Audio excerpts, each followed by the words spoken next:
Ngayong araw mga kagwa ay day 1 pa rin to. Bali, andito nga lang kami sa hanging bridge ng Baler mga kagwa kasi magsasayaw doon sila ng Ushis. At yun lang yung pinunta namin doon sa hanging bridge na yun. Nakala namin marami kasing view doon, yun pala wala. Paglipat namin, sayaw agad.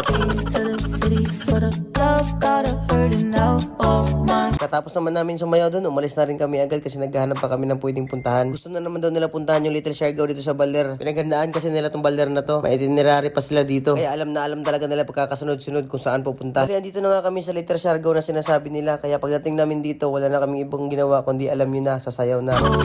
She's a long way from suburban towns, key to the city for the love, gotta hurt. Nung natapos na kaming mag-TikTok mga kagwa, akala ko tapos na ang lahat. Yun pala, hindi pa pala. Hindi pa pala namin mag-imot-imot dito sa ilalim ng coconut mga kagwa. Nung natapos na nga kami sa ilalim ng coconut mga kagwa na mag-imot, umalis na rin kami kasi malayo pa yung biyahe namin. Pupunta pa kasi kami hindi pa Kulaw. Bali, another 3 hours pa kasi yung biyahe namin mga kagwa. So malayo-layo pa talaga. Dulo na rin kasi ng Pilipinas yun. Kaya kita-kits na lang sa sunod na video mga kagwa. Medyo marami-rami pa to. Bye-bye!